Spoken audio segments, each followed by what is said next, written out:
Hello, నేను miss yes రావు. Osama bin Laden తాను ఉగ్రవాదిని కాదు, సమాజమే తన్ను ఉగ్రవాదిగా తయారు చేసింది అని చెప్పి చెప్తూ ఉన్నారు. నమ్ముదామా? దావూద్ ఇబ్రహీం తాను అండర్ వరల్డ్ డాన్ని కాదు, కొంతమంది శ్రేయస్ కోసమే ఆ పని చేయాల్సి వస్తుందని చెప్పి అంటూ ఉన్నారు. దాన్ని విశ్వసిద్దామా?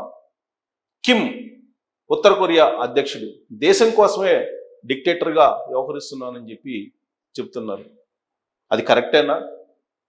కొలంబియా డాన్ పాబ్లో ఎస్కోబార్ నేను అమ్ముతున్నది డ్రగ్స్ కాదు, షుగర్ అని చెప్పి ఆయన అనేక సందర్భాలు విచారణ సందర్భంగా చెప్పాడట. దాన్ని మనం విశ్వసిద్దామా? మాజీ మంత్రి రోజా నేను పరుష పదజాలాన్ని మాట్లాడను అని చెప్పి అంటే మీరు నమ్ముతారా? కొడాలి నాని నేను బూతులు మాట్లాడను, మీరు నమ్మండి అని అంటే మీరు వింటారా? అంబటి రాంబాబు నేను రసికుణ్ణి కాదు, నేను ఎవరిని లైంగికంగా వేధించలేదు అని అంటే మీరు అలాగే నమ్మేస్తారా? ఇక గోరంట్ల మాధవ్ మాజీ ఎంపీ తాను నగ్నంగా వీడియో కాల్ చూపించలేదు, అది ఫ్యాబ్రికేట్ చేశారు అని అంటే మీరు నమ్ముతారా? అవంతి శ్రీనివాస్ నేను గంట అరగంట అనలేదు, అవన్నీ ట్యాపింగ్ చేసినవి అని చెప్పి అంటే మీరు నమ్ముతారా? సో ఇలా చెప్పుకుంటూ పోతే అనేకమైనటువంటి అంశాలు ఉన్నాయి. ఇక జగన్మోహన్ రెడ్డి గారి విషయానికి వస్తే తాను మానవత్వం ఉన్నటువంటి మనిషిని, మానవత్వంతో కూడినటువంటి ఒక లీడర్ని మీరు నమ్మండి అంటూ ఉన్నారు. మరి మీరు నమ్ముతారా? తన డిక్లరేషన్ మానవత్వం రాసేసుకోండి మీరే అని అంటున్నారు. అంటే తాను మానవత్వమే తన డిక్లరేషన్ అని చెప్పి తాను కూడా రాయడట. మీరు రాసేసుకోండి అని చెప్పి చెప్తున్నారు. ఏ సందర్భంగా చెప్పారు అని అంటే తిరుమల తిరుపతి దేవస్థానానికి జగన్మోహన్ రెడ్డి గారు వెళ్ళాలి అనుకున్నారు. ఆ సందర్భంగా డిక్లరేషన్ అనేటువంటి అంశం తెర మీదకు వచ్చింది.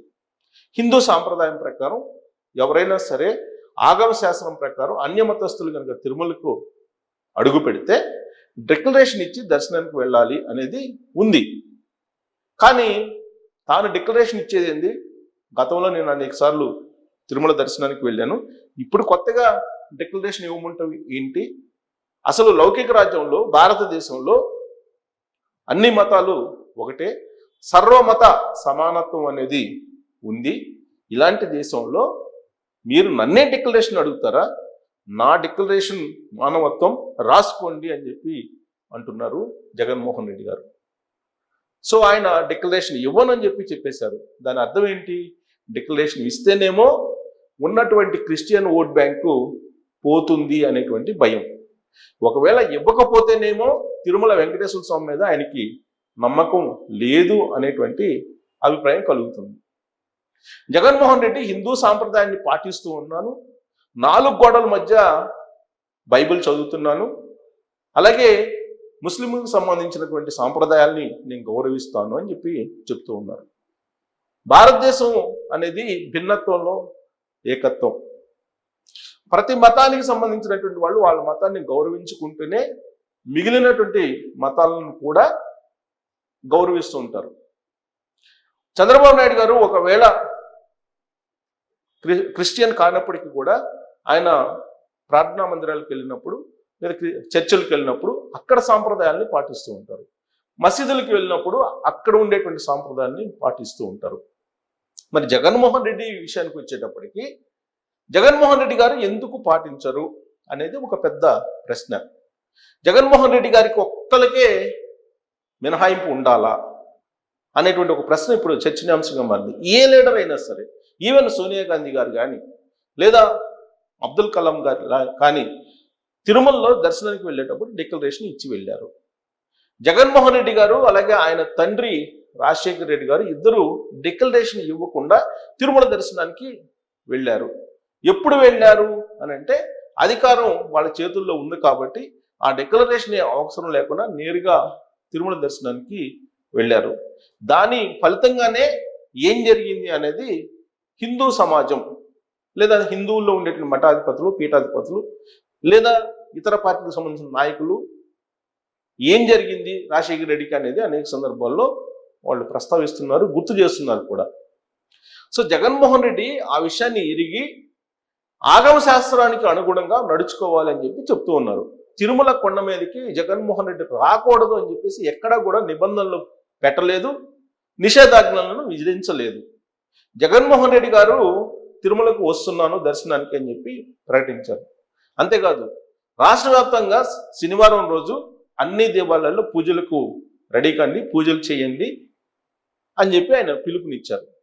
జగన్మోహన్ రెడ్డి గారు షెడ్యూల్ ప్రకారం అయితే శుక్రవారం సాయంత్రం తిరుపతి చేరుకొని తిరుమలకి కాలినడకన వెళ్ళాలి. ఆ సందర్భంగా అందరినీ అక్కడికి రావాలని చెప్పేసి పార్టీ వైపు నుంచి పిలుపునివ్వడం జరిగింది. అదే జరిగితే కనుక అక్కడ లాండ్ ఆర్డర్ సిచ్యువేషన్ ప్రాబ్లం వస్తుంది. ఒకవైపు హిందువులు మోహరించి ఉన్నారు, మఠాధిపతులు, పీఠాధిపతులు, హిందూ ధర్మాన్ని గౌరవించేటువంటి వాళ్ళు, హిందూ సమాజాన్ని అభిమానించేటువంటి వాళ్ళు చాలా మంది ఉన్నారు. ఈవెన్ జగన్మోహన్ రెడ్డి గారు అక్కడికి వస్తున్నారని చెప్పి బహిరంగంగా తెలిసిన తర్వాత అనేక మంది హిందువులు వస్తున్నారు. ఆ సందర్భంగా ఒకవేళ జరగరానిది ఏదైనా జరిగితే మాజీ సీఎంగా కొంత ఇబ్బంది పడాల్సి వస్తుంది అనేటువంటి ఉద్దేశంతో వైఎస్ఆర్ కాంగ్రెస్ పార్టీకి సంబంధించినటువంటి క్యాడర్ ఎవరైతే తిరుమలకు జగన్మోహన్ రెడ్డి గారికి సంఘీభావం ప్రకటించడానికి తరలి వస్తున్నారో వాళ్ళకు మాత్రం పోలీసులు నోటీసులు ఇవ్వడం జరిగింది. కొంతమందికి మీరు రావద్దు అని చెప్పి వాళ్ళు పోలీసులు సూచించడం జరిగింది. 30 యాక్ట్ అమల్లో ఉంది అని చెప్పి. కానీ జగన్మోహన్ రెడ్డి గారిని తిరుమల రావద్దు అని చెప్పి నోటీసులు ఇవ్వలేదు. ఇది మీరు గమనించాలి. జగన్మోహన్ రెడ్డి గారికి ఆంధ్రప్రదేశ్ పోలీసులు మీరు తిరుమల రావద్దు అని చెప్పి ఎక్కడా కూడా మెన్షన్ చెయ్యలేదు, నోటీసు ఇవ్వలేదు. ఇది చాలా స్పష్టం. మరి ఇలాంటి పరిస్థితుల్లో జగన్మోహన్ రెడ్డి గారు ఎందుకు తిరుమల దర్శనాన్ని మానుకున్నారు అర్ధాంతరంగా అనే దాని మీద కనుక మనం విశ్లేషణ చేసుకుంటే, ఇప్పుడు తాజాగా అందుతున్నటువంటి సమాచారం ఏంటంటే వాస్తవంగా ఆయన కోర్టుకి హాజరు కావాలి. శుక్రవారం రోజు కోర్టుకి హాజరు కావాలి ఆయన. దానికి సంబంధించినటువంటి లిస్టు కూడా అయ్యింది కోర్టులో. కోర్టుకి వ్యక్తిగతంగా హాజరు కావాలి జగన్మోహన్ రెడ్డి. దానికి సంబంధించిన లిస్టు కూడా అయ్యింది కోర్టులో, సిబిఐ కోర్టులో. దాని నుంచి తప్పించుకోవడానికి తనకి శుక్రవారం రోజు, శనివారం రోజు తిరుమలకు సంబంధించినటువంటి దర్శనం షెడ్యూల్ ఉంది అని చెప్పి కోర్టుకు తెలియజేశారు. దాంతో కోర్టు నుంచి ఆయన వ్యక్తిగత హాజరుకు మినహాయింపు పొందారు. ఆ మినహాయింపు పొందిన తర్వాత కోర్టు నుంచి అర్ధాంతరంగా తిరుమల దర్శనాన్ని ఆయన మానుకున్నారు. ఒక ఆప్షన్ అయిపోయింది ఆయనకి. ఇంకా రెండేంటంటే తిరుమల వెళ్తే ఖచ్చితంగా డిక్లరేషన్ ఇవ్వాలి. అది ఆగమ శాస్త్రం చెబుతుంది. అలాగే తిరుమల తిరుపతి దేవస్థానానికి సంబంధించినటువంటి అధికారులు కూడా చాలా క్లియర్గా తెలియజేశారు. సో తిరుమల తిరుపతి దేవస్థానానికి సంబంధించినటువంటి అధికారులు చాలా క్లియర్గా జగన్మోహన్ రెడ్డి గారికి తెలియజేశారు. మీరు తిరుమల దర్శనానికి వెళ్ళాలంటే డిక్లరేషన్ ఇవ్వాల్సిందే అని చెప్పి ఆగమ శాస్త్రాన్ని గుర్తు చేశారు. ఒకవేళ దర్శనానికి వెళ్తే డిక్లరేషన్ ఇవ్వాలి. అది కనుక ఇస్తే భారతీరెడ్డి ఒప్పుకుంటారా, మళ్ళా తిరిగి ఇంటికి వచ్చిన తర్వాత జగన్మోహన్ రెడ్డికి సంబంధించి ఏం జరుగుతుంది ఇంట్లో అనే దాని మీద కూడా చర్చ జరుగుతుంది. అందుకే ఆయన ఇన్ని సమస్యల నుంచి బయటపడటానికి అర్ధాంతరంగా దర్శనాన్ని వాయిదా వేసుకున్నారు. మరొక అంశం ఏంటంటే ఇప్పటికే చాలా ఓవర్ యాక్షన్ చేశారు.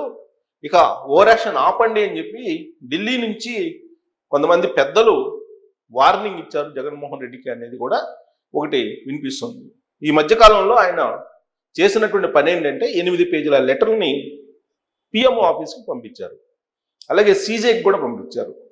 దాంట్లో మెన్షన్ చేసినటువంటి అంశం ఏంటంటే ఒకవేళ నెయ్యిలో కల్తీ జరిగి ఉంటే దాంట్లో బీజేపీ నేతలు కూడా భాగస్వాములేను, వాళ్ళు కూడా బాధ్యులేను అనేటువంటి యాంగిల్లో దేశవ్యాప్తంగా ఆ చర్చ జరిగేటట్టు ఆయన ప్రయత్నం చేశారు.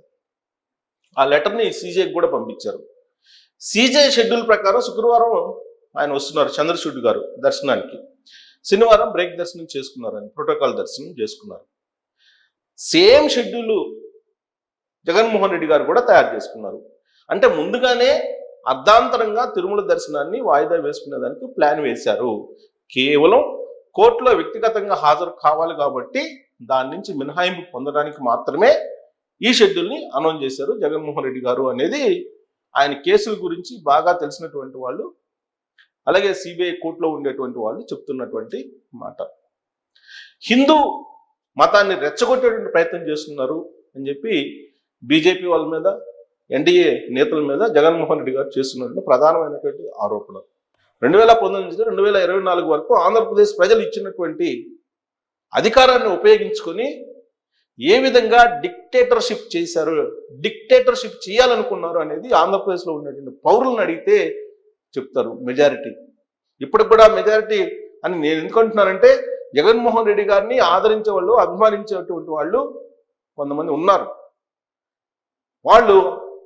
వాళ్ళ అభిమానాన్ని మనం తప్పుపట్టలేదు. కానీ మెజారిటీ అనేది ప్రజాస్వామ్యంలో ముఖ్యం. 2024 ఎన్నికల్లో మెజారిటీ ప్రజలు చీత్కరించుకున్నారు జగన్మోహన్ రెడ్డిని అని అంటే, మానవత్వం లేని ప్రభుత్వాన్ని నడిపారు జగన్మోహన్ రెడ్డి గారు అనేది ఒక మ్యాండేటరీ ఇవ్వడం జరిగింది 2024 ఎన్నికల్లో. ఆయన చేసినటువంటి దాష్టీకాలు ఒకటి కాదు, రెండు కాదు. మానవత్వం గురించి జగన్మోహన్ రెడ్డి గారు మాట్లాడేటువంటి అర్హత ఉందా అని అంటే, మెజారిటీ ప్రజలు ఆయనకి లేదు అని చెప్పి మ్యాండేట్ 2024లో ఇవ్వడం జరిగింది. బరి తెగించినటువంటి పరిపాలన చేశారు. ఆంధ్రప్రదేశ్లో ఉండేటువంటి పోలీసుల్ని ఒక ప్రైవేటు సైన్యంలాగా పెట్టుకొని ఎంత భయానక వాతావరణాన్ని సృష్టించారో ఒక్కసారి రివ్యూ చేసుకుంటే జగన్మోహన్ రెడ్డి గారికి అర్థమవుతుంది. లాస్ట్కి జర్నలిస్టులని, ఎవరైతే సమాజం కోసం పోరాడుతున్నారో, సమాజంలో ఉండేటువంటి రుగ్మతలను ఎత్తి చూపుతున్నారో, ప్రజా వ్యతిరేక విధానాలని ప్రశ్నిస్తున్నారో, వాళ్ళకి నోటీసులు ఇచ్చి వాళ్ళ ఇళ్ళ మీదకి పంపించి ఏ విధంగా డిక్టేటర్షిప్ కొనసాగించారు జగన్మోహన్ రెడ్డి గారు అనేది 2024 ఎన్నికలకు ముందు ఒక్కసారి రివ్యూ చేసుకుంటే కనుక అర్థమవుతుంది. చంద్రబాబు నాయుడు గారిని నిరాధారమైనటువంటి ఆరోపణలతోటి జైలుకి పంపించినటువంటి ముఖ్యమంత్రి జగన్మోహన్ రెడ్డి అప్పట్లో. ఆయన అరెస్ట్ చేసిన తానే అని చెప్పి చెప్పుకోలేనటువంటి పరిస్థితుల్లో ఆయన ఉన్నారు. తాను లండన్లో ఉన్నారు, తాను తెలియకుండా పోలీసులు ఎత్తుకొచ్చారు చంద్రబాబు నాయుడు అని చెప్పి చెప్పినటువంటి జగన్మోహన్ రెడ్డి మానవత్వం గురించి మాట్లాడుతున్నారు.